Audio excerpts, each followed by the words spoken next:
Welcome to Hail Varsity Radio, the voice of Husker Nation. Insight, opinion, expertise, with the biggest and best names talking Nebraska across the state. Join the show on Twitter at Hail Varsity and at Schmidt_radio. Call in at 402-466-ESPN or 1-800-825-5865. Here's Chris Schmidt. Welcome to it. Great to be with you on a Thursday. It's Hail Varsity Radio, presented by the Nebraska Lottery. Chris Schmidt, Elijah Herbal, and you. We are loaded up. We'll talk with Brandon Vogel from HailVarsity.com and magazine. Get his take. A great story from Vogue's on Mickey Joseph and the recruiting bump he has given Nebraska. We'll dive in there. CBS Sports out with their coaches' rankings in the Big Ten. That came out yesterday. We'll get to it today. And in hour two, plenty of preview for you. Phil Steele, college football preview 2022. 28 years with Phil. He is candid. He is more times than not on point.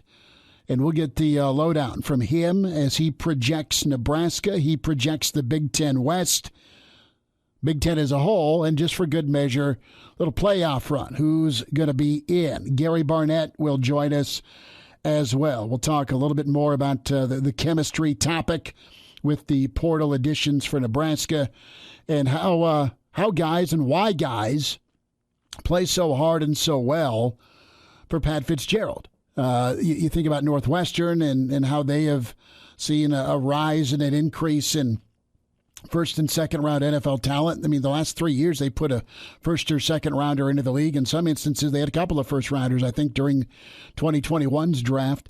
So we'll talk with Coach Barnett to get his thoughts on things. And, you know, I got to thinking about this. I'm going to ask him. Think about Barney. He grew up, went to Missouri, Budweiser guy.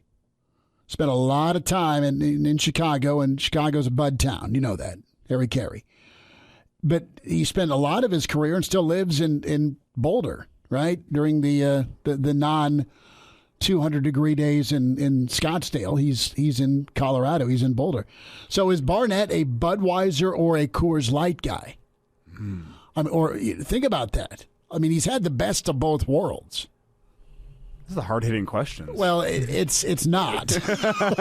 It's after all the football stuff. But we'll ask Barty, are you going Budweiser or are you going Coors? Numbers to get in can join us at 466-3776, 466-3776, 800-825-5865. Can email the show, Chris at HailVarsity.com, and find us on Twitter at Schmidt_radio. Chris Schmidt, that's me.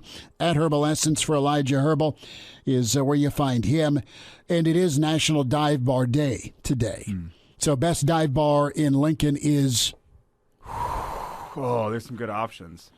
I'm going to probably rock Tam O'Shanter. Okay. I'll give you that one. It depends. What do you classify as a dive bar? See, JJ Hooligans downtown used to be a dive bar. Okay. And then they moved to their new location, and now it's no longer a dive bar. Right. So they used to be atop my list. See, and I don't...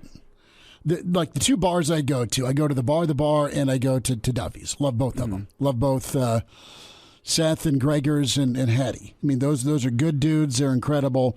And I love just the chill. It's fun. It's fun to be there. It's fun to be doing a post game at the bar after Iowa. Someday we'll be doing a post game after a win against Iowa. You would think, we being the show, not we part of Nebraska. We're not. We just want to see good football. But so that's where I'm at. Junior had a baseball tournament out in Kearney, and I'm trying to scroll through it and find where we were in Kearney. But this place, I mean, it had flat screen TVs. It only accepted cash. But I was expecting the old Zenith console mounted somewhere. They had pool tables. They had shuffleboard. It was open at 10:30 on a Sunday. Right? So me and the wife and another friend went there because, Junior had to be there. It was the Palm Garden Lounge in Kearney. And it was awesome. You get a tall boy before breakfast or, for brunch, and then you go watch Junior play ball. So that's the last we'd hit after we got done teaching. We'd probably hit the Tam O'Shanter couple 3 times a month because we needed it, and there we have it. Harry's Wonder Bar was great in college. Harry's Wonder Bar is still great. Yes, still love Harry's Wonder Bar. Where the smoke just stays, right? It's been non-smoking for 20 plus years in Lincoln, but it still is there. It's the same with Madsen's, where it hasn't been smoking for 20 plus years now, but it's still just. Dude, I grew up in Madsen's. It's part of the appeal. Softball. Yeah, my dad played softball, and yeah, it was good. So you want to send in your favorite dive bar, can email that Chris@HailVarsity.com. I do like Arnold's Tavern out here in Havelock. It is awesome. Arnold's is money. That's so good. And it's within walking distance of my house. Is it? Yeah. Okay, so you're right there. Yeah. Note to self. Let's go to Arnold's, have a safety meeting with Moats, crash at Elijah's Go. I got a perfectly good couch or two. So. Do you do? All right. Well, there you go. So we'll, our old buddy Greg in Michigan emails in, if not craft beer, then Coors and Coors Light. So Greg is siding with Team Coors over Team Budweiser. I'm Team Budweiser. Are you? Team Budweiser, yeah. See, if I'm going heavy, I like the banquet beer, the Schaefer Special, the yellow cans, but more so Coors Light. That's what we had with beer and tacos the other night. To football we go. Let's get into coaches' rankings. Man, so going to lay this out for you. CBS Sports has been, dare we say, direct about Nebraska football for 2022. And what they have done is they've listed where the coaches rank in the Big Ten.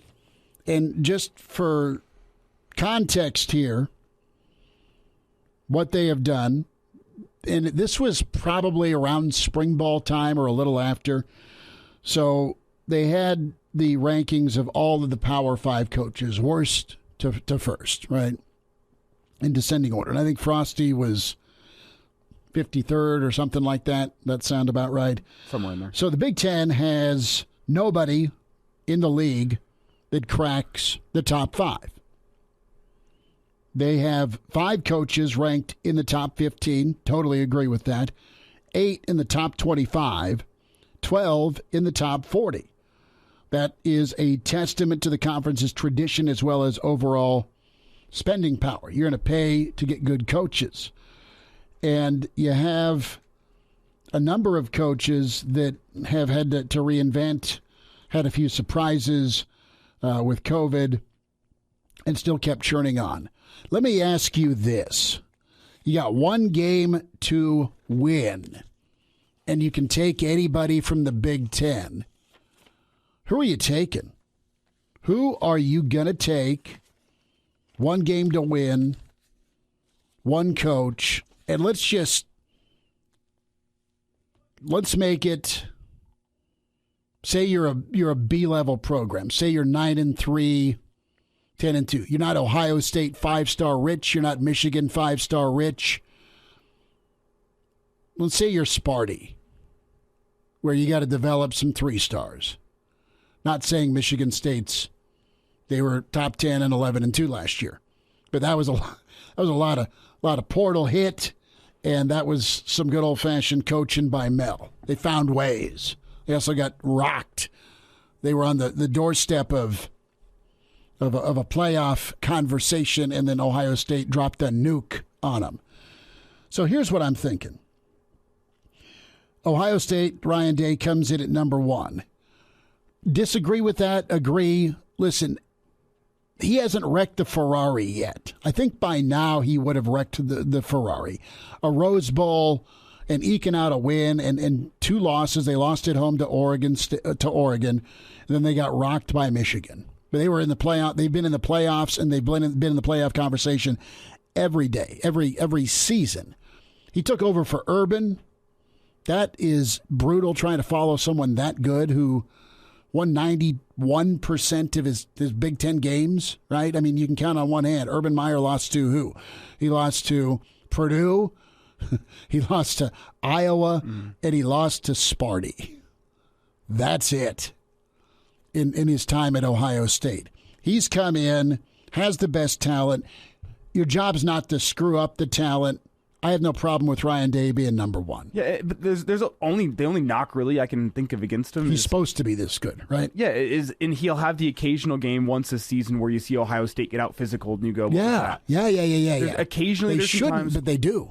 I think back the first half against Minnesota, first game of the year last year, you went, wow, Ohio State's getting out physical by Minnesota. What's going on? And eventually their talent shine through, and that's been the story of this Ohio State team. Is there's been occasional times where the physicality isn't there, but they let their talent shine through, and it usually gets them to the finish line. But that's really the only knock you can make against Ryan Day. The recruiting's been top notch, the results have been top notch, sending players off to the NFL has been top notch. There's really not much that you can take away from his tenure. You know what I'll say is this: they're a different squad than the team that won the championship. And what I mean by that is they found a way with backup talent at quarterback, but it was that offensive line and it was Zeke running the football. It was the Boses on the defensive line. To me, the Ohio State identity is shit to more of the skill and less of the run game. They beat Clemson in a playoff game and got to the national championship game behind Fields and a sweet run game, a great 1-2 punch. And you got Travion Henderson again that if they're smart, they're going to lean on. I wonder if they kind of come back to being a little more downhill physical despite all of the options at receiver. You can do both and kill it. But to win in the Big Ten, you have to want to run the football. And they didn't really want to run the football in the snow against Michigan. They got punched in the face by Oregon. And that was without Thibodeau. He didn't play that game, which was odd. So I wonder if they get a little more nasty this year. But you're right. They've been out physicaled a few times. That's unheard of to see. And that's really, it feels like the only way you're going to beat this Ohio State team. No, for sure. You got to really hurt them. So Ryan Day comes in at number 1. Jim Harbaugh at 2. There's some recency here, but Harbaugh's always been a good coach. He's just tough to take and he's just Jimbo, right? And for reference, these are you two guys that are in the top 10 of national coaches. Ryan Day at 6 and Harbaugh at 9. Yeah. Kirk Ferentz, look, that guy is detail-oriented. He develops. They produce linemen. They find a running back. They've had good receivers. Their tight ends have been incredible. Their front sevens are sweet. They've got guys in the NFL playing in the secondary routinely. Iowa coming in at number 3 is fair. I like Paul Chryst, but I don't know that if it's going to last to the level of how he started out at Wisconsin, right? Going 11-2, had a 12-1 season. They, to me, are on the verge of maybe slipping a notch. We'll see. They still found Braylon Allen. Still found Braylon Allen, but of the teams in the Big Ten, it feels like they're one of the quote-unquote big dogs of the Big Ten that seems slow and reluctant to adopt any NIL. Making it their strong suit. And I don't want to sit here. I'm not the most informed about their NIL policy, but they're a school that I have seen almost nothing from on the NIL front. No, well, I mean, come on, dude. It's old school. Barry, I know he's retired, but still has a lot of fingerprints, and that's why Bielema left. He wanted to get paid, right? And Barry's got a certain mindset. James Franklin in at number 5. I think James is super organized. James got a big old pay raise despite 7-6 because he flirted with that SC opening. James brings in really good talent, and they're 8-10 the last 2 years in the Big Ten. He comes in at 5. And maybe this is recency bias, but those last two, I mean, from the rankings point of view, I'm surprised those two are ahead of Pat Fitzgerald. Pat comes in at 6. Okay. I think Fitz. So what do you look at with Fitzgerald? Do you believe the 3 and 9s snuck in between the 10 and 2s or 10 and 3s in the West? I mean, the guy's won the West 2 out of the last 4 years, but he's also gone 3 and 9. They went winless in conference last year. Fleck in at 7. Tucker 8. Brom 9. I've listed off a bunch of really, really good football coaches. Schiano's done it once before to the tune of a number 2 ranking. He's in at 10. What I'm telling you is Scott Frost comes in dead last.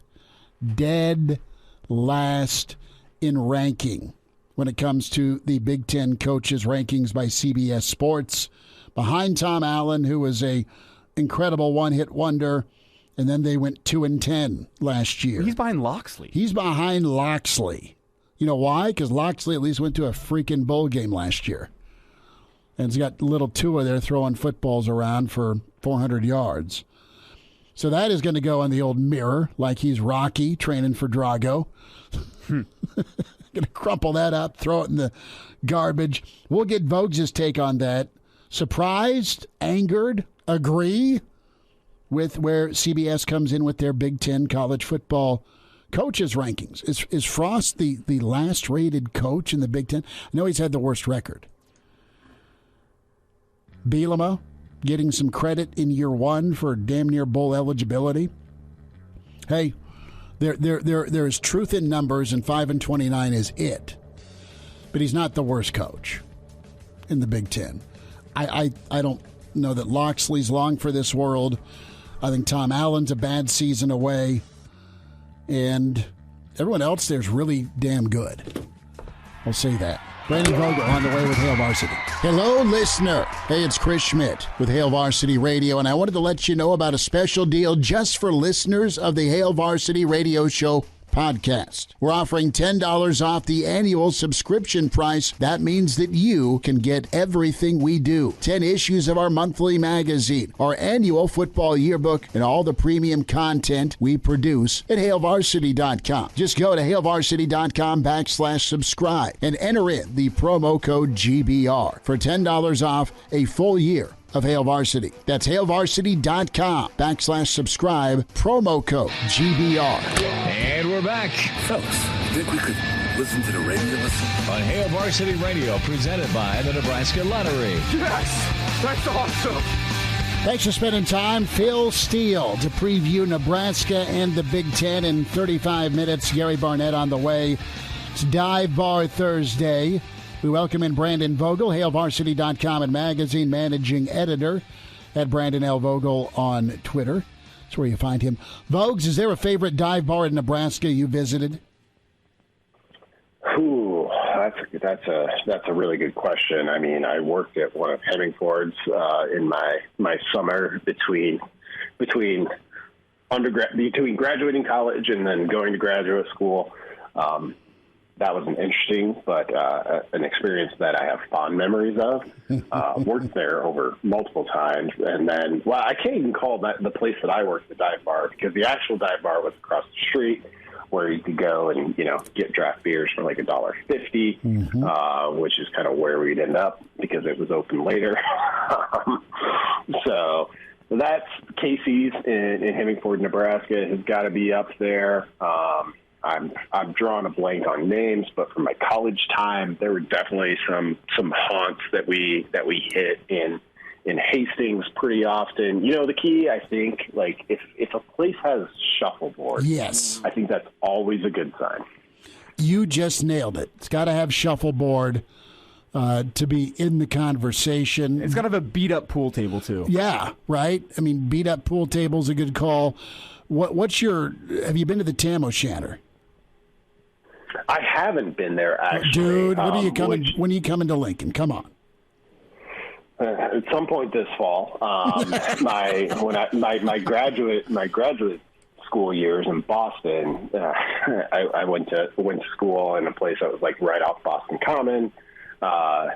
The diviest probably of dive bars that I've ever been in was called the Tam in Boston. It's where I watched the Red Sox close out the Yankees in 2004 in the ALCS. It was a pretty great place. In fact, I'm going back to Boston in a couple of weeks, and I'm hoping to get there, even though there's nothing remarkable or special about it. I forget the place, but it was right outside Old Tiger Stadium, where it was Schlitz and non-filters, and it was a 12:30 ball game, and some of the Detroit's finest had been there since 6 a.m. So I wish the homie in Omaha has to be in the discussion for me as well. Our old buddy Vic in Denver says the Green Onion in Omaha is one of his That's spots. another good one. I need to hit that. I need to find my way back to Omaha and do that. But, yeah, there's a few in Lincoln that are good. To football we go. A thought here on CBS Sports, their Big Ten coaches ranking, and Frosty coming in at number 14 out of 14. The other way. Yeah. I mean, I don't – it's weird because I don't feel like, despite everything that's happened over the past 4 years, I don't feel like he's the worst coach in the Big Ten right now, but it's kind of tough to build a case against that. And, I'll just talk for me personally. Like, I was not high on the Mike Locksley hire at Maryland. Like, I thought that was a poor move. Maryland's been better than I thought they would be to this point under him. Greg Schiano at Rutgers, the record's not going to blow you away. But it's impossible to argue that they're not making gains. They were basically dead on arrival upon him taking that job back over, and they have a pulse now. So you can't argue that. It's just it becomes tough. And with Bielema and Mel Tucker having good starts to their Big Ten tenures, it's just kind of process of elimination. You got to go there, unfortunately. So not surprised by the ranking. I don't know if I can say I totally agree with it, but it's just it is what it is. Brandon, can I get your take here on the fact that not a single Big Ten coach landed in their national top five? Their top five is Nick Saban, Kirby Smart, Dabo Swinney, Lincoln Riley, and Jimbo Fisher. Do you think that's a good top five, or do you think a Ryan Day or a Jim Harbaugh needs to be up in that top five? I think Ryan Day needs to be behind Saban and Swinney, who basically are the people who, even with Clemson falling all the way to poor old Clemson, as Dabo always says, to 10 wins last year. Those two are pretty much solidified at the top two. I think I would put Ryan Day third because following up what Urban Meyer did at Ohio State, which is basically win 80+% of his games, is not easy. And Nebraska fans should know that pretty well post Osborne. The most amazing thing, in my opinion, that Osborne did was there was not a drop-off from the Devaney era, and that's super, super hard to do. It almost never goes that way. And I remember writing this when Ryan Day took over there. I'm like, I think he's a good coach. I think he has the potential to be a really good coach. Like, it's just hard to win at the level that the guy before him did. And he's done that. And in some ways, he's modernized Ohio State a little bit. So he would be probably number 3 for me. So, yeah, it surprises me a little bit that he wasn't in the top 5. Brandon Vogel, managing editor with us, HailVarsity.com and magazine, at Brandon L. Vogel on Twitter. Vogues, you have a story up on HailVarsity.com. Folks can subscribe, HailVarsity.com/subscribe. Get the digital and print combo. You will love it. But titled Into the Great Wide Open, and you spend some time here reflecting on Nebraska, the wide receiver position, and the job Mickey Joseph's done.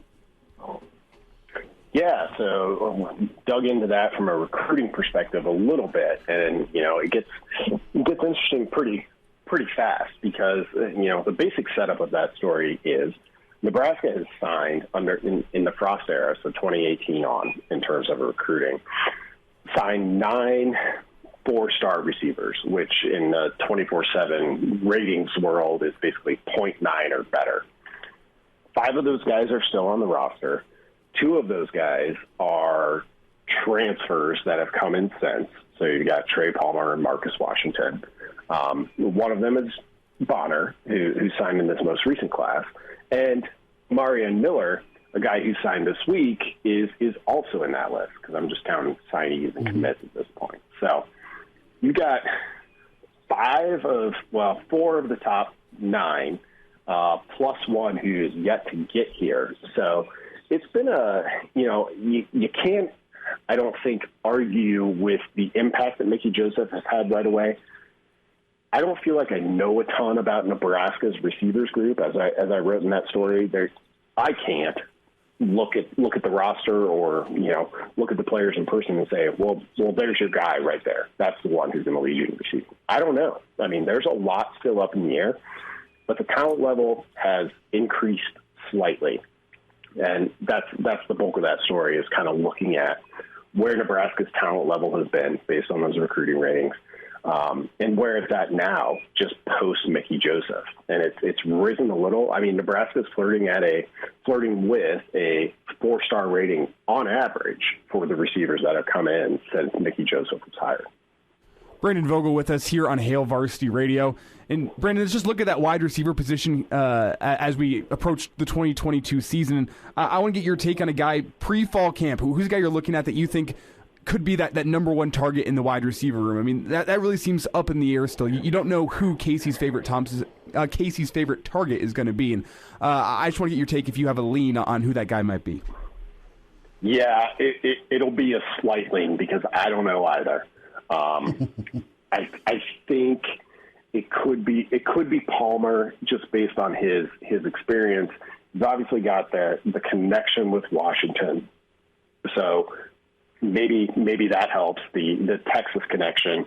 But I still lean Palmer. I think it's best for Nebraska. Like, it says a lot about what Nebraska's capable in 2022 if we're 4 games into this year and you're looking at, Omar Manning's going nuts. And I would put Alante Brown, honestly, in that category a little bit too. He's a slot receiver. He's not the guy who is probably just going to win balls downfield for you, which I think somebody like Manning has the potential to do. But everything we've heard about Alante Brown this offseason from Joseph and others has been glowing. And I put some stock in that. So I think he's poised to have a pretty good year as well. So if I had to put him in order, who's going to be leading Nebraska in receptions or receiving yards, say, halfway through the season, so 6 games in, I'd probably go Palmer, Manning, Brown, Washington. Vogue's going to go on the recruiting front. We've outlined what Mickey's done just this week, but since he's been in Lincoln.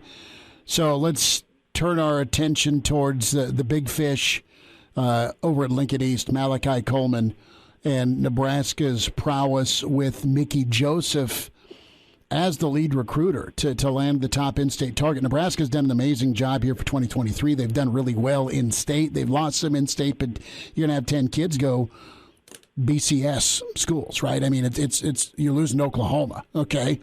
You're losing to some big dogs.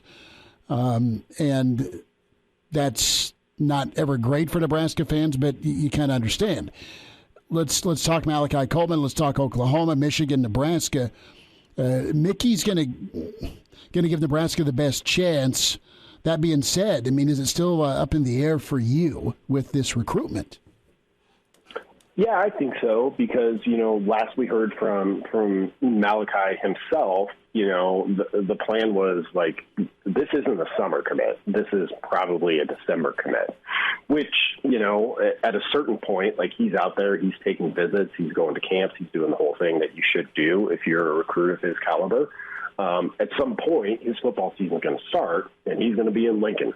For the most part there. Not that he can't take in-season visits, but, you've got your season, and Nebraska's right there. So that might actually play to Nebraska's favor a little bit, to put it in the context of some stuff we were just talking about. Like, based on his current rating, like, he would be the 4th highest-rated receiver Nebraska has signed since 2018. So that's kind of the talent level you're dealing with. And I understand, like, recruiting rankings are not, the gospel truth all the time, but it's the best thing we have to go on.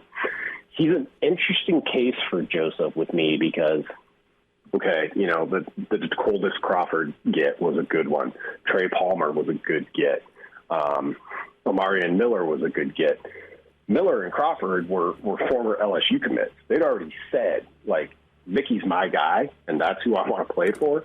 So getting them to Nebraska, I don't want to discount it, but, you had some groundwork laid there.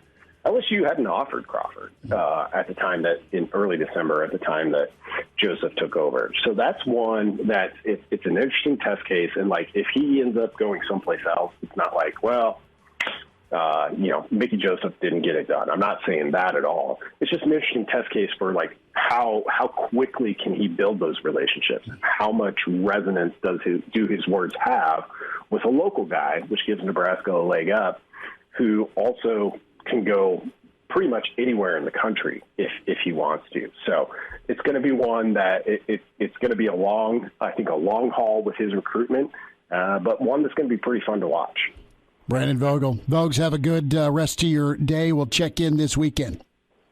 Sounds good, guys. Thanks. Pardon the interruption, but I'd like to save you some money. I'm Brandon Vogel, managing editor of Hail Varsity, and I wanted to offer listeners of this podcast $10 off the price of an annual subscription.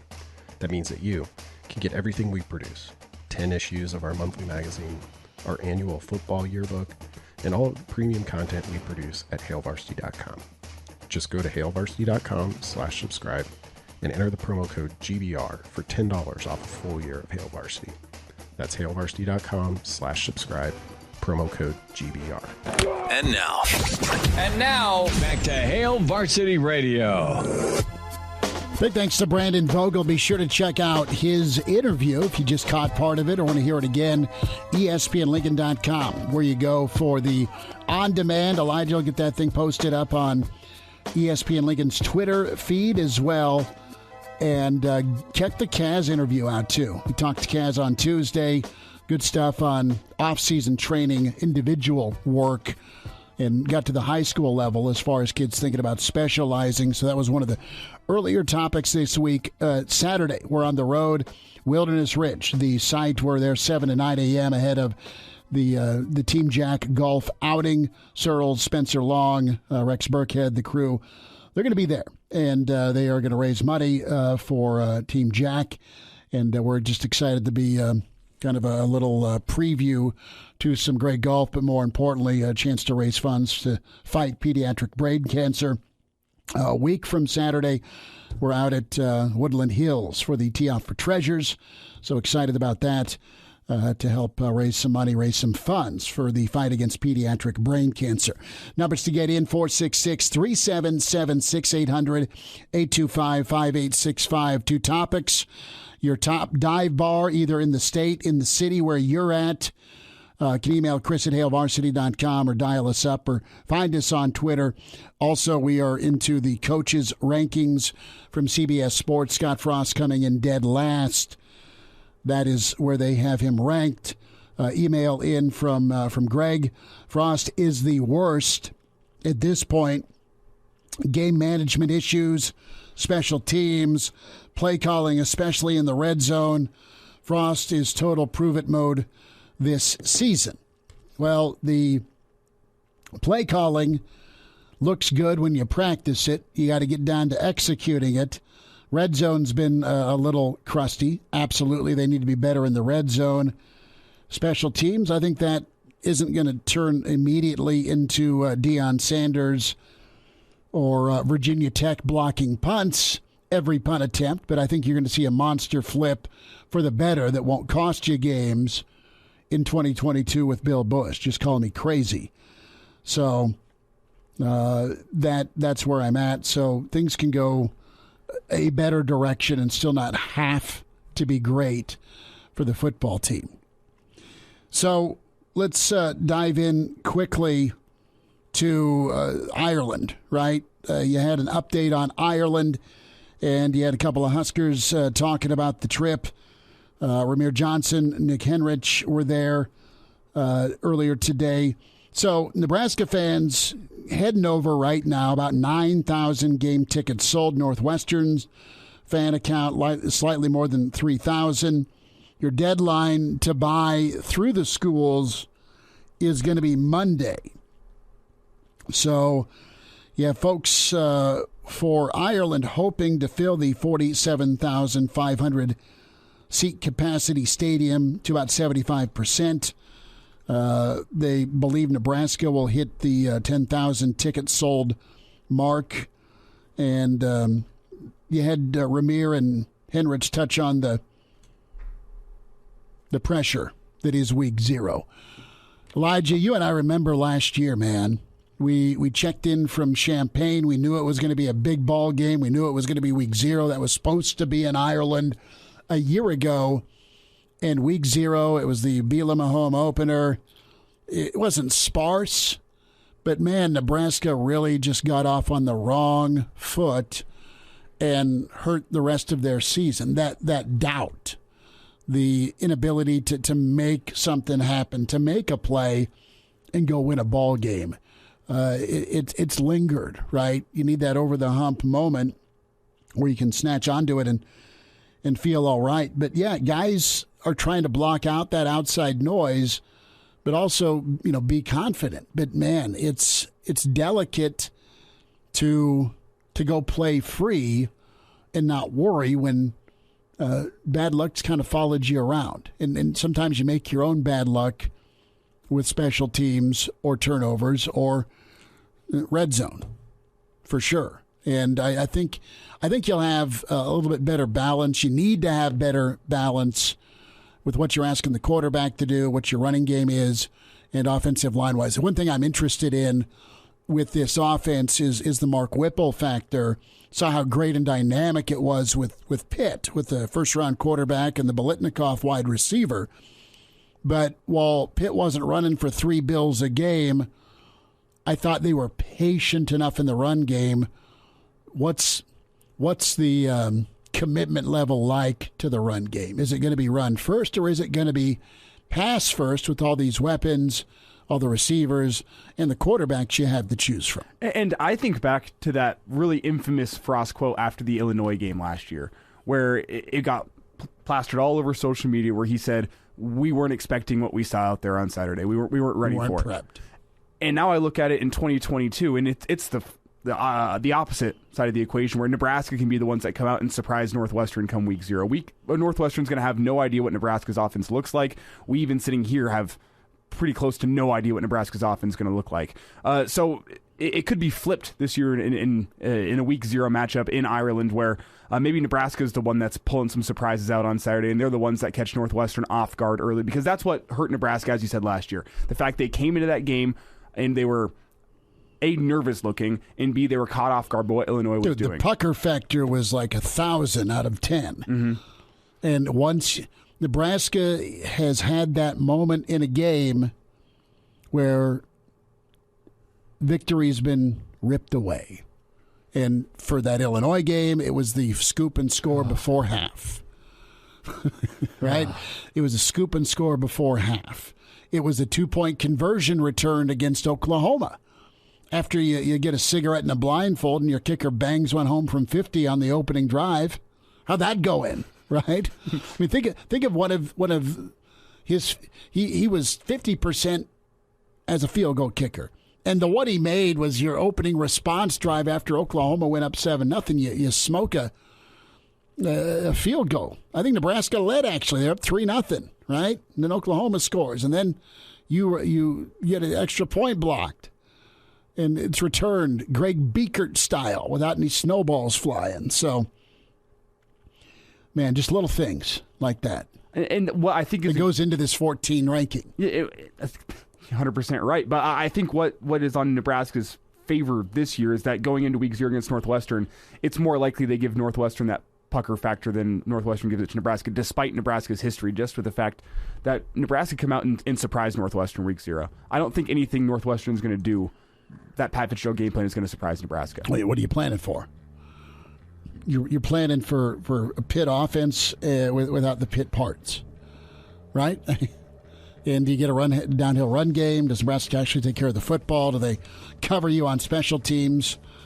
Management's been, aside from last year, management has been a specialty of Pat Fitzgerald. Think back to that first meeting in 2018 where they came back from 10 down to force overtime. We'll wind down hour 1 next. And now, back to Hail Varsity Radio. One final time this hour. We're 10 minutes away from the college football preview with Phil Steele. And your college football Bible on newsstands with Barnes & Noble, and you can also philsteele.com where you log on to get the orders there. But Phil going to walk down the Big Ten West with us. His take on the Big Red, his take on Ohio State, who are some playoff folks, and you can say it with me, Georgia, Clemson, Bama, and probably Ohio State. But what's he think of Nebraska? What's he think of Scott Frost going into year 5? Get his take on that. Gary Barnett will join us, and we are celebrating Dive Bar Thursday, which is always fun to be a part of. You know what? I got a haircut later on in the night. I might have to go find a dive bar about 6:05 tonight. Well, see, I was sitting here thinking this hour, and I realized we haven't mentioned a dive bar in the Omaha area, and I have one I would like to honor here on this show. Beer City. Beer City. It's at about 42nd and I think it's L Street in Omaha. And what gets it on the list for me is their bar is a lacquered set of like old 80s baseball cards.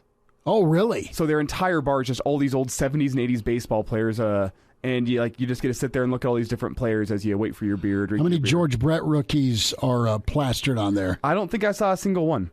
But that's good. But I did see Todd Van Poppel. Okay. Yeah, the Topps rookie from 1990. Yeah. So some of us may have that set still. So whenever that's how I got the connection. Whenever Riley Van Poppel committed, I had just seen that like the night before. I was like, I wonder if there's any connection there. Well, not the night before. Is that weekend? No, that works. That works well. But Beer City up in Omaha. No, can email the show, Chris at HailVarsity.com. Do that. Can find us on Twitter at Schmidt_radio. Chris Schmidt on Twitter, and Elijah Herbal at Herbal Essence is where you go. But no, I think if we're making a checklist for dive bar needs, I think it's got to be a unique setup with pool table and or shuffleboard. I think Vogel hit that. It has to have Busch Light on tap. Mm-hmm. Fair? Yeah.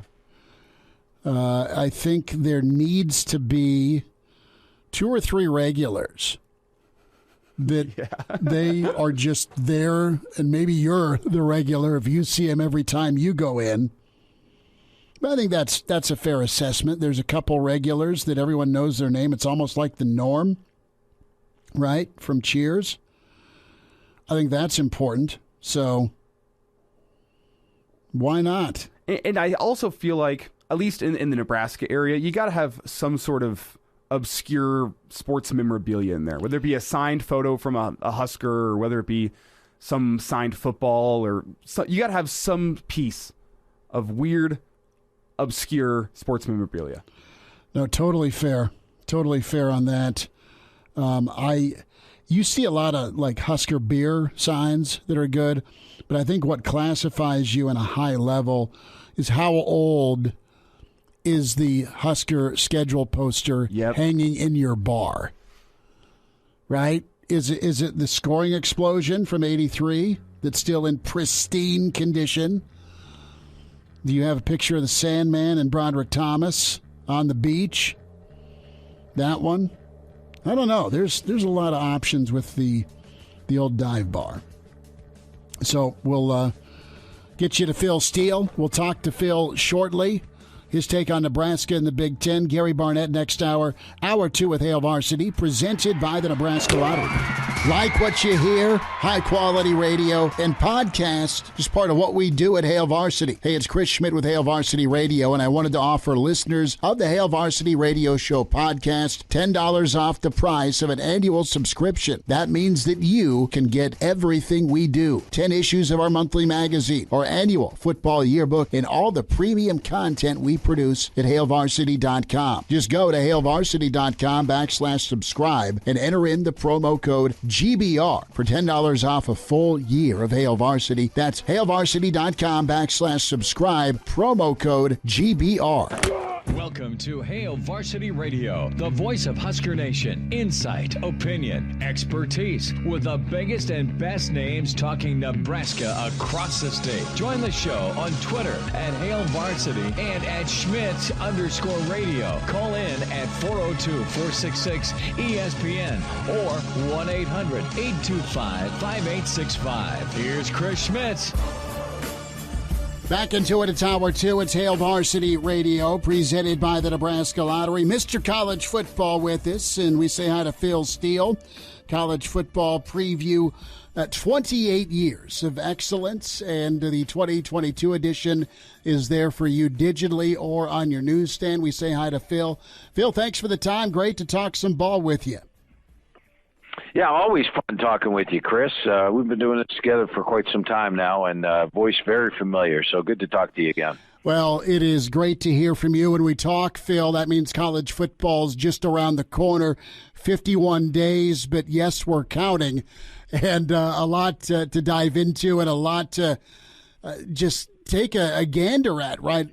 With the realignment with USC, with UCLA, but the top of mind awareness for us is the Big Ten. And Phil, that's where I want to start, is just your overall outlook. Who do you believe is the biggest threat? What's your research and data told you for Ohio State? Who could be a challenger for the Buckeyes here in 2022?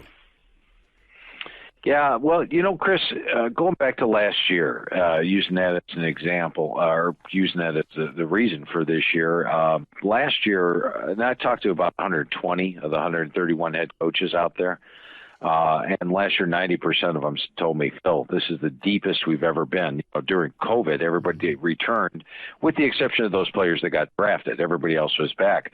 So almost every team had 17, 18, 19 returning starters last year.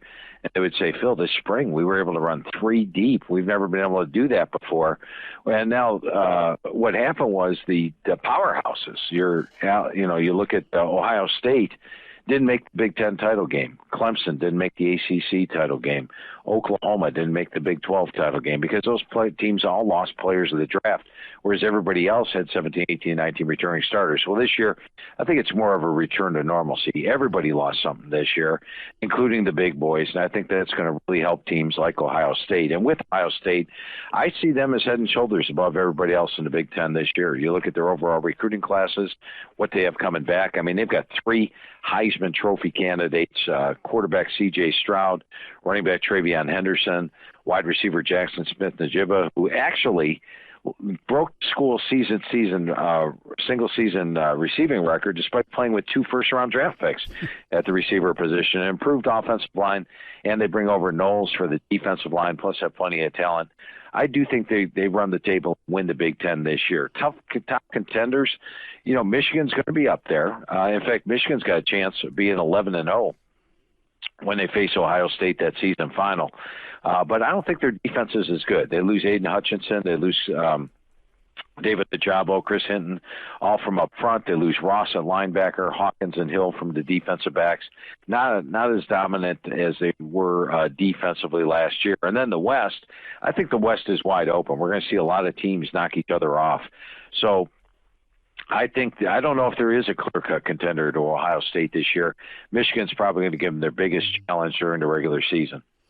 Phil Steele's with us. College Football Preview 2022 can log on philsteele.com. Also, find him on Twitter at philsteele042. You led into the West. And who do you like, or who has the best quarterback situation in the West as you look at it? Is it Purdue because of O'Connell coming back, or do you think there's somebody else there that could surprise in the West in the Big Ten? Yeah, I think we've got a lot of potential quarterbacks in the West. I mean, Illinois brings in Tommy DeVito, who I thought did a good job at Syracuse. He's a guy that can run and throw. His problem was he got injured.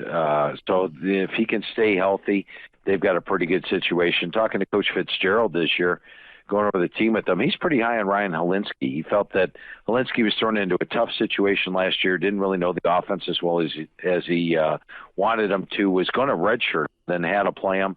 Helinski's a guy that started at South Carolina, and I think he'll have a much better year this year.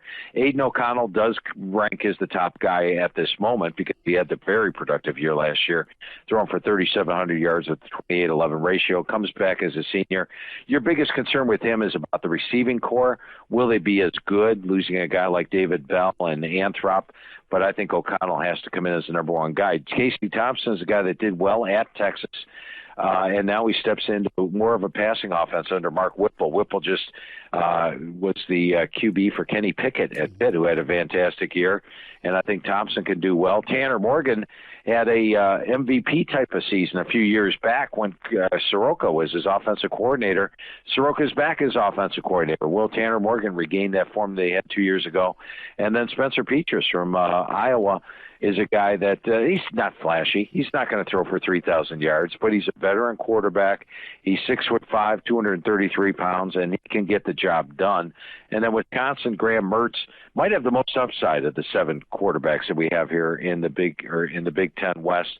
But he has sure, after that first game he had in his first year against Illinois, he has been very inconsistent since then. If he can live up to his talent level, then he has the potential to really skyrocket among the West quarterbacks. But I think all 7 teams have potential there at the QB spot.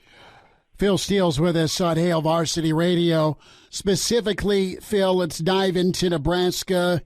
Your reaction to last year's 3-9, what the numbers tell you about the Big Red, and what do you have slated for Nebraska? What do you think happens for Frost in year 5? Yeah, the numbers tell me they were a lot better team than the final record would indicate, that's for sure. I mean, they outgained their opponents, outscored their opponents on the year, and to be plus 56 yards per game in Big Ten play, you finished 3-9 is pretty remarkable. You had every game, every loss last season was a close loss with the exception of Ohio State. And when I mean close loss, I mean within one score. So 7 net close losses last year, and the 3 wins were by 45, 25, and 49 points. So this is a team that's way under the radar as far as they were much better than the 3-9 record. All my indicators out there are pointing heavy on Nebraska up. They had 7 net close losses, 4 net upsets, plus 56 yards per game in Big Ten play. And so it's really promising for them. But I'm going to take you back to 2019. They had a lot of signs pointing their way. I had them as my number 1 most improved team in the country, and Scott Frost and company disappointed me. They went 5-7. So I'm hoping that doesn't happen again. I do expect them to be a much better team, and I think they are a contender in the West this year if they can get those close wins. Do you have Nebraska projected as a bowl team, Phil? Yes, I do. I've got Nebraska probably favored in 7 of their games this year, 6 or 7 of the games, and I think they definitely get to a bowl game, or 7 or 8 of their games, I should say. And I think they could pull an upset or 2. So I can see them flipping the record from 3-9 to 9-3 potentially. Phil Steele's with us, college football preview, Hail Varsity Radio, talking Nebraska, Big Ten, and Ohio State. Where do the Huskers figure into the West race? Phil, you dive into some of your games of the year. You look at most improved. As you look at Nebraska's offense specifically, where are they at on your radar when you look at the offensive line situation and just that side of the football for Nebraska? Turnovers have killed them, and their red zone efficiency's been an issue. Defense was pretty good last year. You lost a lot. And then special teams has also been an Achilles heel that's supposed to be much better under Bill Busch. Yeah, and thank goodness they brought in a special teams coordinator. It's something that Nebraska hasn't had recently, and you can see it in the numbers. You go back and take a look at the last 3 years' number of special teams rankings. They ranked number 111, 112, and 129. And there's a lot of coaches out there like Duke's David Cutcliffe who says you win 3 to 4 games a year on special teams. Looks like Nebraska might have lost 3 or 4 games a year due to special teams with all those close losses out there. Now, offense is going to be the key. They bring in a brand-new offense coordinator, Mark Whipple. Mark Whipple likes to throw the football. Ask Pat Narduzzi about that. He will throw the football on first down, second down, third down. And that's quite a change. It's quite a change in the pass blocking schemes of the offensive line and quite a change overall for the offense. But Mark Whipple also produced some pretty good offenses, one of the top offenses in the country last year, led by Kenny Pickett. So I think a lot of it's going to be how quickly that offensive line adapts to the new offense, how quickly Casey Thompson emerges as its starting QB. And I don't have question marks on the defensive side for Nebraska. The offense would be the major question mark. Phil, let's zoom out and talk a little bit on a national scale. We look at some teams like Oregon and, of course, Utah, some favorites out of the Pac-12, while there still is a Pac-12. Also, give me a thought here on the SEC with Bama and who can challenge Bama. And quite honestly, who can challenge Georgia? Where are you at with A&M? Let's look at both of those leagues real quick. First with the SEC, is it tile or bust again for Saban? Yeah, I believe it is. And this Alabama team is better prepared than they were last year. They're more experienced to bring back the top offensive player in the country in Bryce Young, and they bring back the top defensive player in the country in Will Anderson. This is one of the more experienced teams Alabama's had. They've had 5 great recruiting classes. They'll be favored in all 12 games, naturally. Toughest game might be home against Texas A&M, which is a team equal to them talent-wise, but not equal to them experience-wise. A&M only brings back 11 returning starters. I think if you look at A&M this year, I feel they're the third best team in the SEC and may be a year away from actually contending for the title. But I do think next year they are an SEC title contender. And then Georgia's just going to reload this year. They lose a ton on the defense, but they play 3 units on the defense. So as inexperienced as they are, they're probably more experienced than you would think. And there's tons of talent that they have there. The offense is going to be even stronger. And Stetson Bennett showed he's a quarterback that can win. I do think the SEC title of the game comes down to Alabama, Georgia. And I think that's going to be a hell of a game. It's been that way. You get him in the title game, and then you get him in the national title game, the conference title game, and then the national title game. Utah, are they a playoff team in your eyes? I believe they can get there, no doubt about it. Last year they were a different team once Cam Rising took over at QB. Deep backfield, one of the best tight end rooms in the country.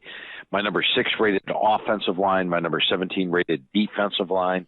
Linebackers, I rate number 11 in the country. DBs, number 12. So they have potentially a top 10 offense, top 10 defense. And remember last year when they got lit up late against Ohio State, they had a running back playing defensive back. They had a walk-on playing defensive back. They had a banged-up secondary.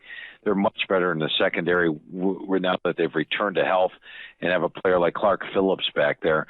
And so I think you take a look at their talent and then the schedule.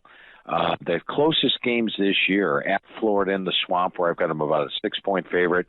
At UCLA, I've got them a field goal favorite there. And then maybe the big game at Oregon. But I think Utah's got the potential to run the table. Their 2 biggest contenders in the Pac-12 are probably USC and Oregon. And with Oregon, you look at them, the big knock on their quarterback, Bo Nix, was he couldn't win on the road his first couple of years. But last year he won some big road games. And this year, all of Oregon's big games are at home. They play Stanford, UCLA, Washington, Utah, all at home. The road game is very manageable. Washington State, California, Colorado, Oregon State. I think that gives them a great shot at getting to the Pac-12 title game. And finally, USC. Got to love the job Lincoln Riley's doing there, especially through the transfer portal. I mean, this was a team that was 4-8 last year. They only have 11 returning starters. But he brings in Caleb Williams, for his quarterback from Oklahoma. Mario Williams, one of his top wide receivers from Oklahoma. Jordan Addison, the Blitnikoff winner from Pitt. Travis Dye, 1,000-yard rusher from Oregon. The top receiver from Memphis, top receiver from Colorado, top receiver from Washington. He's got an offensive line that he was surprised with. When I talked to Coach Riley, he says he likes the top-end experience and didn't expect to inherit this much talent. And then defensively, they had in Alabama a guy that started 13 games for Bama, was my number 6 linebacker out of high school, and Shane Lee. He comes in the middle linebacker. They've got Mekhi Blackman coming over from Colorado, who was one of the more underrated cornerbacks in the country. Ton of transfers on the defense. I think they could be they are my number 1 most improved team in the country, and I think they can go from 4 to double-digit wins. Phil Steele's with us, Hail Varsity Radio college football preview. Phil, real quick, how do you factor in the transfer portion of this? Mel Tucker, the shining example, 11-2 and incredible last year for Sparty. Nebraska's kind of in that similar boat. They were right there with USC as one of the more aggressive teams. I mean, 15 portal guys for Scott Frost and some really high-profile guys, not just a Casey Thompson, but also an O'Shawn Mathis, a win out of Alabama. I mean, Nebraska really went shopping. How do you factor that in when it comes to prognosticating a team's success? Well, I think the main thing for me I'd like to see is the guys from the transfer portal win the starting job in the spring. I think that's the ones that are going to contribute the most.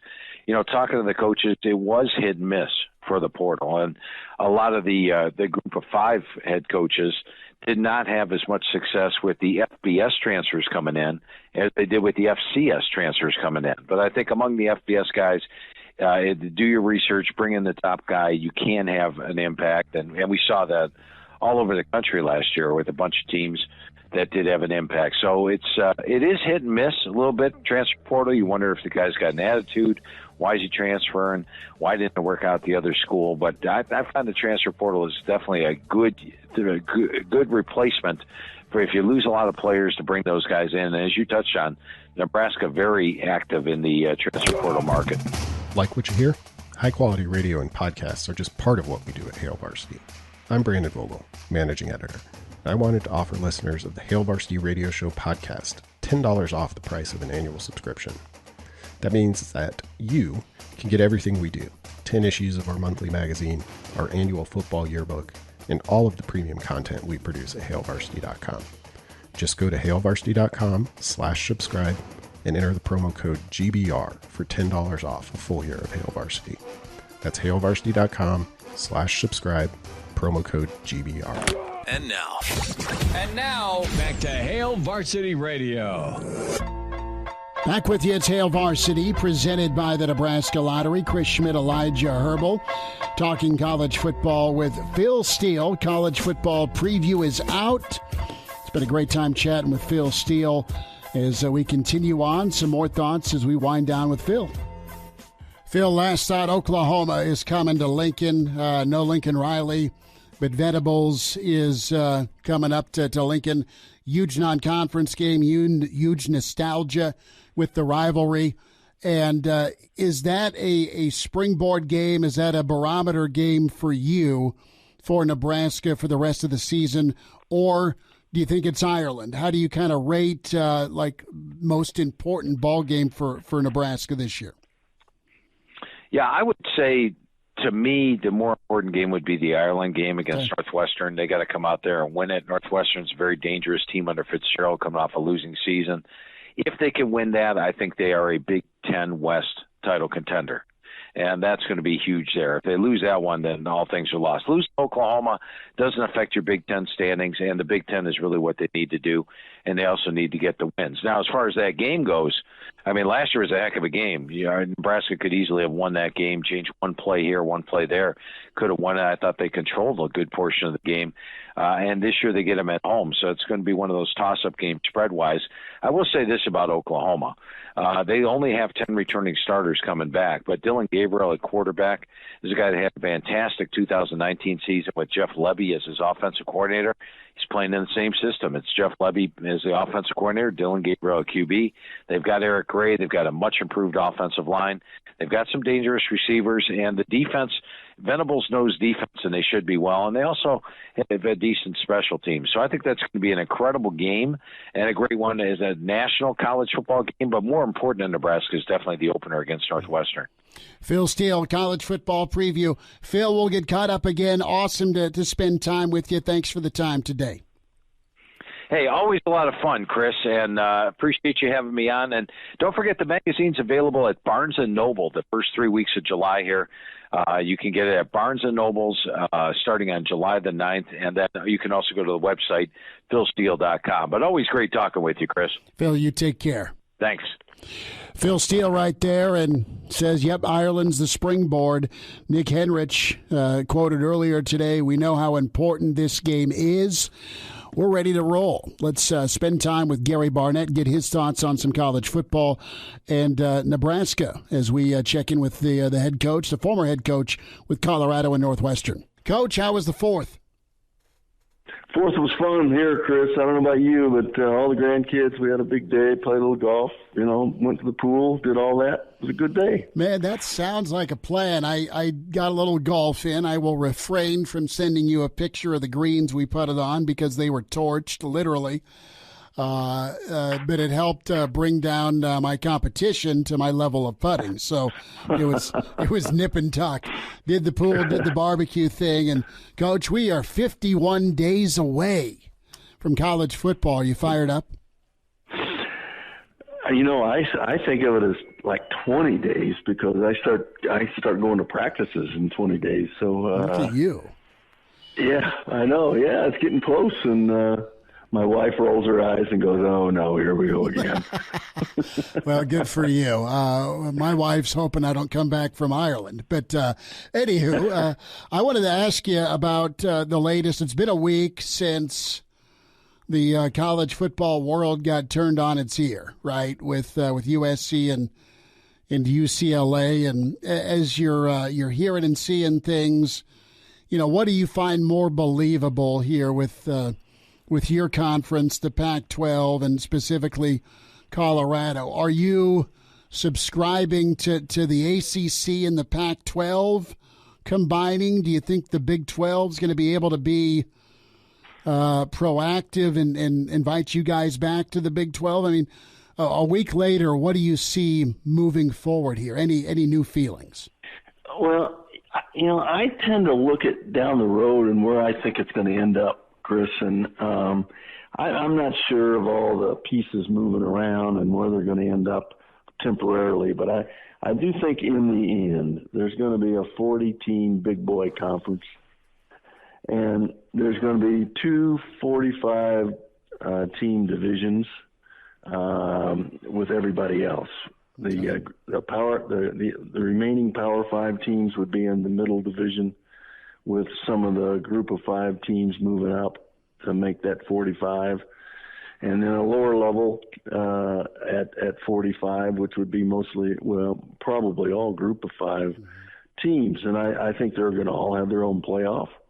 I think that there's going to be relegation. I think that you're going to have to offer movement up and down in those groups. And I think that that there's probably going to end up being revenue sharing. I think that each one of those divisions will end up sharing revenue with all the players. And the big boy conference or group of 40, they're going to make a lot of money. Those kids are going to make a lot of money because they're going to get a portion of the revenue for those 40 teams. And then the teams that don't produce, the teams that don't win, the teams that don't bring value to that big boy league are going to get relegated down to the middle division. And then the teams that are in the middle that want to be playing in the big boy division are going to get relegated up. If they have won games, have dominated, have put seats in the stands, have brought value. And I think that's the way it's going to work. Now, when's that going to happen? I think it's at least 5 years away, but I think that's where it's moving. And, so you can move all those leagues around you want and combine them. But I think, and I frankly think it's going to be good for football. I think 5 years from now, when if this model breaks, does occur, then there's going to be enough TV money for both those two lower divisions. And those two divisions will share revenue as well. It's just that when you're in the middle or the lower tier, you're not going to, the revenue is going to be minimal, but the revenue that's going to be for players in the upper division is going to be a lot. And so I think it'll be good for football. I think it'll be as good as anything we can come up with. And that's where I see it heading. So how it gets there, I'm not sure what that's going to be like, but that's where I do think it's going, or maybe I think it's where it should go. Gary Barnett's with us, Hail Varsity Radio, got the crystal ball out. The here and now, would love to get your thoughts on, the Big Ten West specifically. And Bill Conley put out his preview of the West, and it's just stunning, Coach. When you look at Iowa and Purdue and Wisconsin and Minnesota, you had a boatload of 9-win teams last year in the West, and where they were at when it comes to plus turnover numbers during the wins, and just how costly were just horrific turnovers, the minus and the losses, right? I mean, the rundown was staggering, and then there's Nebraska as this outlier of all-time outliers with their numbers. As we move it forward here to 2022, what's the biggest factor in the West for you? Is it taking care of the ball? Is it quarterback play? Is it rush defense? When you categorize, what will win the West in your mind for Big Ten football in 2022? Why? Well, it's pretty much always the same. One is going to be turnover margin, and the second's going to be scoring defense. Those two items right there predict and determine most divisional champions. And like you said, there's always outliers, but there's outliers in everything. Nebraska has been an outlier. Quarterback play, when you look at all of those teams, there's no one that I think has the kind of quarterback that's a real difference maker. They're all solid, but none of those guys are draftable, high draft choices, and so it's going to come back to turn the ball over and getting turnovers and scoring defense. And I think that pretty much can hold up through the years. What are your thoughts with the Nebraska defense? Is as many guys as they lost, and then you figure in what they added, from the portal. Does Nebraska's defense does it have to be better than last year's, or can it be the same, that scoring defense being about 3 touchdowns a ball game? Well, I think it's got to be at least as good, because I'm not convinced that they're going to be more. They're going to score more points. I'm not convinced that Thompson's that much of a better quarterback than Martinez. I mean, Martinez is a pretty doggone exciting quarterback. And if I were going to bet on a team, I'd bet on Kansas State right now, because I think Adrian Martinez was a big difference maker. Mm. And he probably just needs to change the venue. Mm. And I think Nebraska's defense, and they lost a lot of guys, and they did pick up some guys in the portal, but you don't know where they're going to go. You don't know how they're going to blend together to make a great defense. So, I think they've got to be at least as good, if not better, than last year. Gary Barnett, a few more minutes with Coach on the other side. We're up against a hard break, so we'll have Coach hang on, but get his thoughts. Interesting take there, and he knows football.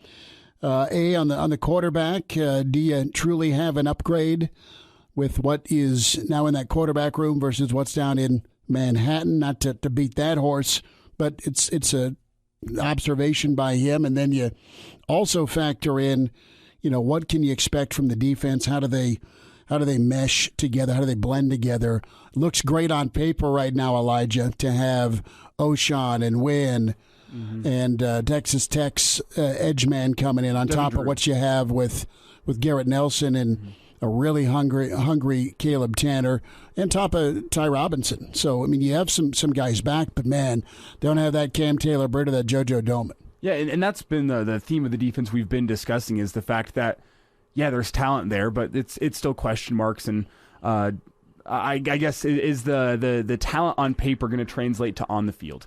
And that's been the question, not only of this year's defense, but really the Scott Frost era as a whole. There's been talent on paper. It hasn't translated to the field. So can this defense do it? Can they bring back what they had last season in terms of that ability to stop the run in the Big Ten and be good enough to give your offense a chance to win games?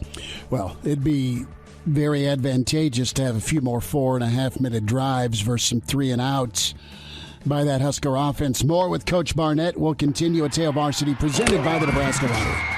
Hello, listener. Hey, it's Chris Schmidt with Hail Varsity Radio, and I wanted to let you know about a special deal just for listeners of the Hail Varsity Radio Show podcast. We're offering $10 off the annual subscription price. That means that you can get everything we do. 10 issues of our monthly magazine, our annual football yearbook, and all the premium content we produce at hailvarsity.com. Just go to hailvarsity.com/subscribe and enter in the promo code GBR for $10 off a full year of Hail Varsity. That's hailvarsity.com/subscribe, promo code GBR. He's in his 30s, but sounds like he was born with a stogie in one hand and a brew in the other. Now, say my name. It's Schmitty on Hail Varsity Radio. I got the body of a taut, preteen Swedish boy. A few more minutes. Gary Barnett with us, talking some college football. Hail Varsity Radio. Coach, chemistry is so big, and summertime now before kickoff. We're talking, the countdown to kickoff. How would you work that chemistry angle as the leader, as the head coach? What would you be doing to help further that, help grow that with a new quarterback, with two new quarterbacks, with new defensive guys, some that had monster NIL deals? I mean, how would you grow this team together when they're pretty much strangers, or at least their playing days are strangers because they haven't competed together yet? Well, it's a combination of creating a grind that everybody has to go through and exposes everybody, and then a combination of team events, situations that create chances for leaders to emerge or to show up. But, whether it's bowling in the evening or whether it's whatever it might be, things that sort of bring the team together. A huge barbecue in the park, or a video game contest. There's things that coaches can come up with, but you've got to create the grind. The grind is what creates respect for your teammates and for your leaders. And the grind's a fine, it's a fine line, because the grind also usually produces injuries. So you got to play that just right, but you've got to create the grind in order to get the respect, mutual respect, by both sides of the ball. Let me ask you, what made Fitz such a good leader? I think Fitz can still relate to everybody on that team. I think he can relate to the grind. I think in many ways, not doing Kenosha, Wisconsin, going up there and getting away and getting into the grind, that makes it a little harder for him to do that. But Fitz gets a lot of respect from his players, I think. And he was just always that way. He just always had a feeling. He's a fun guy. He was a prankster. He was everybody liked being around him. And I don't think that's changed. Well, that if you like someone, you want to play for him, right? I mean, it's simple as that. Right. And that sounds good. I've always wanted to ask this question from a preference standpoint. You spent a lot of time, and still do, in Boulder, which is down the road from Coors. You've got a dear friend that's a Bud guy, and you're a St. Louis guy. So, what's the choice? Are you a Bud or a Coors guy? There is no way I'm answering that question. So, you throw that worm out to some other fish. There's no way I'm answering that question. I was just wondering, because you had the best. Well, you still had the best of both worlds, I'm sure. Well, you're just going to have to wonder privately, because you're not getting an answer to that one. The answer is Corona, right? No, the answer is it's all good. Yeah, beer, yes. I like it. Coach, hit him far and straight today. Enjoy your weekend. Thanks for the time today. All right, Chris. Great being with you. Well, I tried to get the Bud or Coors.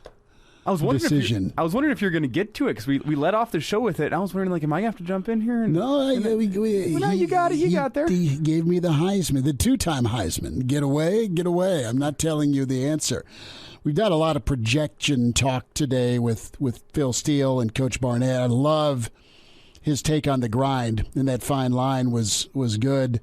Don't want to beat your team up, but you got to create leadership emergence and put guys in position to do that, and that'll trickle down to respect.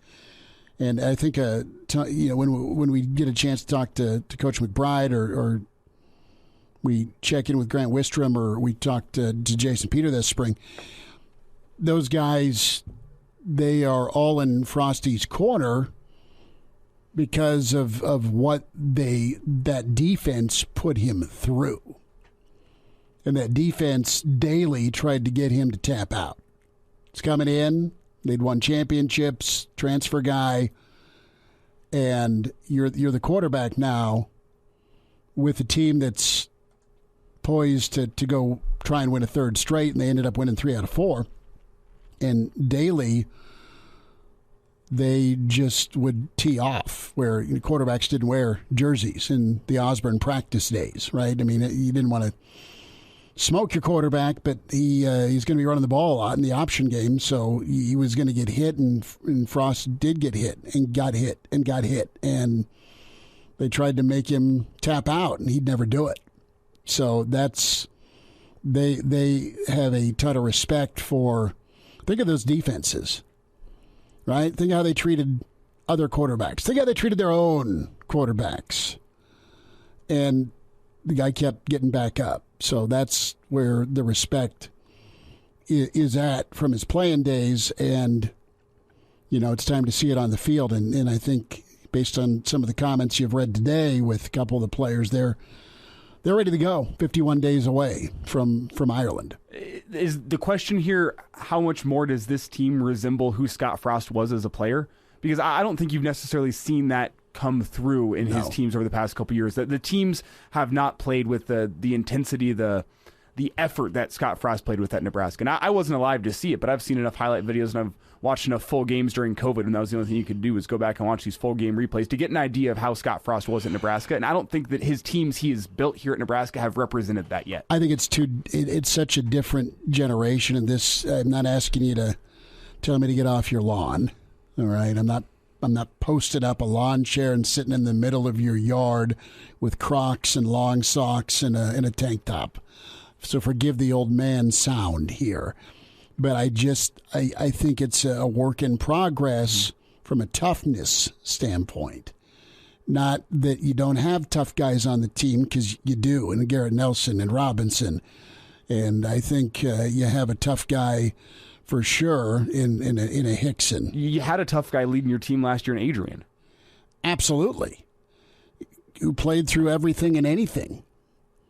But when push came to shove, something would go wrong because you didn't give yourself enough breaks. Mental toughness. Yeah. The mental, well, there's that lingering doubt that existed because you'd never closed one out in a tied ball game. I mean, Phil detailed it. Look at your wins. You're winning by 29 to 40 points, and the 3 wins you did have. Every other ball game's like right there. And I think there's been an overload attempt. It's not for lack of effort to try and make guys tougher, but eventually you got to see it happen on the field. And that's what happens in the position groups, to the 11 on offense, to the 11 on defense, to the role guys, to the specialty guys, to the edge guys, to the nickel guys, to who's going to come in when someone gets dinged in a ball game, right? Like down to depth. We'll run down some final thoughts here with projected offensive and defensive ranking for Nebraska. What's good enough to win for next season? Pardon the interruption, but I'd like to save you some money. I'm Brandon Vogel, managing editor of Hail Varsity. And I wanted to offer listeners of this podcast $10 off the price of an annual subscription. That means that you can get everything we produce, 10 issues of our monthly magazine, our annual football yearbook, and all of the premium content we produce at hailvarsity.com. Just go to hailvarsity.com/subscribe and enter the promo code GBR for $10 off a full year of Hail Varsity. That's hailvarsity.com/subscribe, promo code GBR. Miss us? Come here, brother. Give me a hug. Bring it in for the real thing. We're on call for you. Catch the podcast at hailvarsity.com, the ESPN Lincoln app, or download them on iTunes. Saddle up, partner. Back to Hail Varsity Radio. One final time, check the podcast out today, please. Can do so. Spotify, iTunes, Google Play. Give us a rating for Hail Varsity Radio. Good, bad, or ugly. We'll take the feedback. So we've talked to Phil Steele. We have talked to Gary Barnett, Brandon Vogel. Great stuff on Mickey Joseph. 2022 projections, Bill Conley. Nebraska's projected to have almost 8 wins, 5 conference wins. That's a 5-4 mark in the Big Ten. Don't know if that's a logjam for 2, 3, 4. It ain't going to win it, but 34th is the offensive projection. Top 34 offense, top 40 offense, top 35 defense. If those numbers hit, that's good enough to get quite a few wins. You look at back at 2018 where the offense ranked and what they were like when it comes to explosive runs. That was key. A lot of that was Ziggy, right? That was Ziggy and that was Adrian.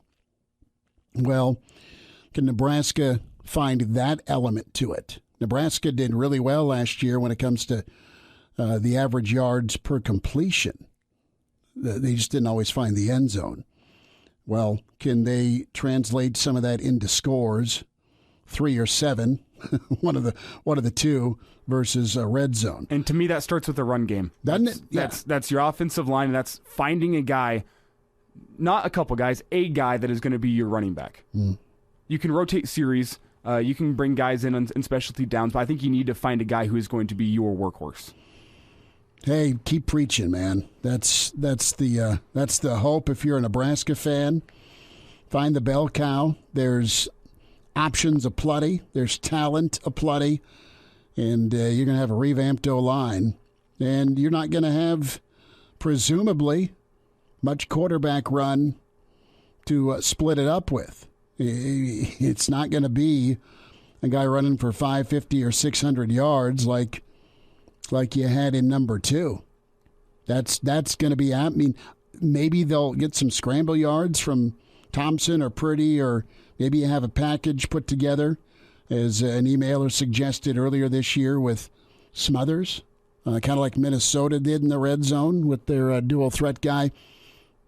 But you'll need to be much, much better on the offensive line as an emphasis to run the football, so it's not open season with Nebraska trying to pass protect and not being able to do that a second year in a row. And there is something to a guy who can get some reps behind an offensive line and find consistency, because that cohesion there, I think, can make each other look better than they are. Mm-hmm. If a running back and offensive line are good cohesion, the running back can make an offensive line look good if he knows how they're going to block, what to expect, and vice versa. An offensive line can make a running back look good if they're opening up the holes and giving them room to run. Barry Sanders made a lot of his offensive lines look all pro, baby, or all American. Reminder to get buckled up, hands on the wheel, eyes and minds straight ahead. The driver has one job: to drive. Don't drink and drive. A message from the Nebraska Department of Highway Safety Office. Tomorrow, I am sneaking off to baseball. Millard North tournament for junior and Remax Southwest. It's Elijah, Bill Dolman, Jacob Padilla, Rick Kaczynski, Coach Kaz. Absolutely. Going to be good to hear from Kaz. Enjoy your Thursday night. We'll talk to you again. Weekend edition. Don't forget, we're at Wilderness Ridge for Team Jack. A Hurrdat Media Production.